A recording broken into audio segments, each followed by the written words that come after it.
fatigue due à l'ascension. Pourquoi nous sentons-nous tellement fatigués et ce, tellement souvent?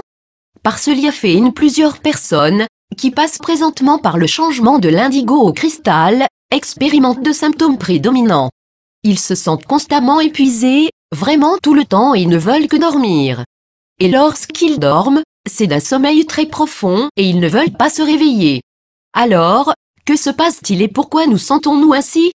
L'archange Michael explique qu'il y a 3 processus différents qui causent la fatigue. Les voici. Le nettoyage du corps émotionnel, la désintoxication du corps physique et des corps subtils, la pleine conscience multidimensionnelle. Le nettoyage du corps émotionnel. Au début du processus, nous subissons un nettoyage intense du corps émotionnel. Cela implique l'élimination des vieux modèles de traumatisme et d'auto-sabotage, présents dans la psyché et le subconscient. L'intensité de ce processus dépend du nettoyage précédemment fait pour vous préparer à l'ascension.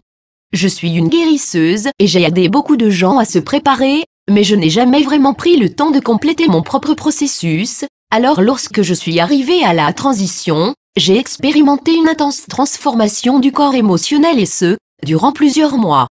Les choses sortaient de mon subconscient et j'avais des rêves bizarres et des attaques d'anxiété au fur et à mesure que je luttais pour traiter les traumatismes de mon enfant intérieur. Ce genre de dégagement des traumatismes est exténuant. Plusieurs personnes ne réalisent pas pleinement ce qui se passe car ils accomplissent ce genre de dégagement par les rêves. Mais souvent, ceux qui souffrent d'attaques d'anxiété doivent le faire durant le jour. À ce moment, vous pourriez avoir besoin d'aide pour laisser aller les vieux modèles retenus par l'enfant intérieur. C'est là où vous devez vraiment faire le travail avec votre enfant intérieur. Trouvez un bon thérapeute, suivez un atelier ou trouvez un bon livre, mais laissez aller les vieux modèles de votre enfant intérieur blessé. Et comprenez que tout ceci est exténuant. Vous avez passé une grande partie de votre vie à refouler ces énergies. Les traiter est un travail difficile. Mais cela en vaut la peine. Lorsque vous aurez terminé, vous aurez nettoyé votre psyché et votre subconscient des modèles d'auto-sabotage et vous pourrez fonctionner à partir d'un espace de complète clarté et de pureté d'intention. La désintoxication des corps physiques est subtile. Le processus de nettoyage en profondeur est associé à celui mentionné ci-dessus. Les émotions sont relâchées et il en va de même pour les vieux blocages mentaux et physiques qui y sont associés. Ces vieilles énergies, toxiques, passent par les corps subtils et sont nettoyées par le corps physique.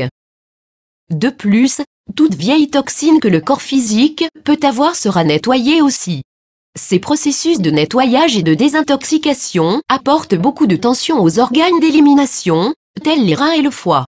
Plusieurs personnes expérimentent des symptômes tels que avoir des poches sous les yeux, l'évidence d'un stress rénal, des dérangements digestifs, brûlements d'estomac et flatulences, et l'évidence d'un stress hépatique. Vous pourriez expérimenter aussi des douleurs aux articulations, qui est aussi une caractéristique de désintoxication, car l'excès d'acide est éliminé de ces endroits de stockage dans le corps. De plus, ces processus d'élimination feront en sorte que vous vous sentirez très fatigué et sujet aux maux de tête, qui sont aussi des symptômes de désintoxication. C'est pourquoi vous aurez besoin de boire beaucoup d'eau, claire et propre et d'essayer d'avoir des habitudes alimentaires les plus saines possibles. La pleine conscience multidimensionnelle, c'est la partie la plus excitante et cela se produit durant tout le processus. C'est ce qui est responsable du sentiment de ne pas être tout à fait présent que plusieurs d'entre vous ressentez. L'archange Michael m'a demandé de vous expliquer ceci en termes de fréquence des ondes cérébrales. Lorsque vous entrez dans la conscience multidimensionnelle, vous accroissez la zone de conscience que votre corps peut traiter et la façon dont il le fait. Les fréquences des ondes cérébrales sont bêta, conscience éveillée, normale, alpha, méditation légère, theta, méditation profonde, delta, état du sommeil ou d'hypnose profonde, gamma, état du sommeil profond/hypnose, REM ou mouvement rapide des yeux où il est possible de subir une chirurgie sans ressentir de douleur. Un être tridimensionnel fonctionne dans la zone bêta et se dirige vers la zone alpha lorsqu'il se trouve dans un état de créativité ou de prière.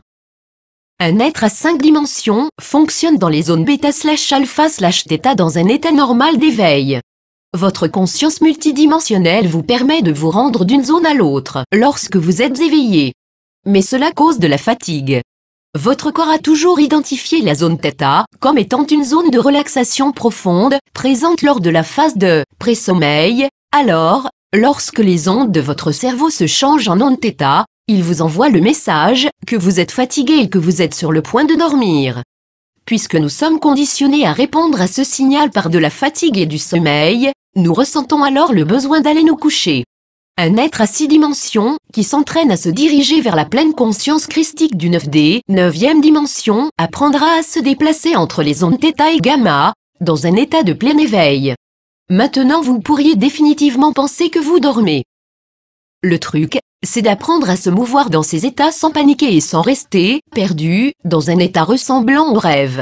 Ceux d'entre nous qui font ce travail, ressentons souvent que nous vivons dans un monde onirique au ralenti et, en fait, c'est vrai. Nous vivons dans un monde onirique avec notre conscience éveillée.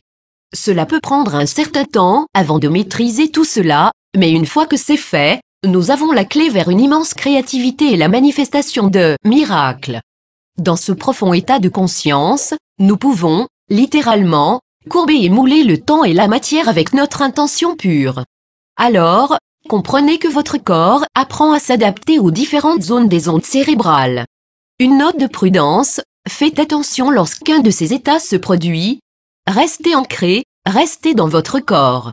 Ne prenez pas de drogue récréationnelle et ne fumez pas de marijuana à ces moments-là, car cela interférera avec votre expansion naturelle de conscience. Faites la distinction entre la vraie fatigue et l'expansion de conscience. Soyez gentil avec vous-même. Si vous êtes fatigué, reposez-vous. En fait, vous aurez besoin d'une quantité substantielle de repos durant ce processus. Si vous essayez de trop en faire, vous deviendrez agité et vous vous écraserez de fatigue de toute façon. Si vous conduisez une auto, concentrez-vous et focalisez. Il y a plusieurs accidents qui sont causés par des gens qui ne savent pas ce qui arrive lorsque les ondes cérébrales changent de zone. C'est alors une question d'ancrage à la terre et de concentration. Dites à votre corps et à votre guidance intérieure que, pour le reste du voyage, vous devez vous concentrer pleinement sur ce que vous faites. Relaxez, cela passera. Vous vous habituerez à travailler avec ces différentes fréquences. J'ai commencé à avoir du plaisir à être dans un état onirique, un état où je ne suis pas vraiment là et j'apprends à utiliser la créativité que cela engendre. J'apprends aussi comment changer les fréquences à volonté. Oui, nous devenons vraiment des cristaux ou des Christ.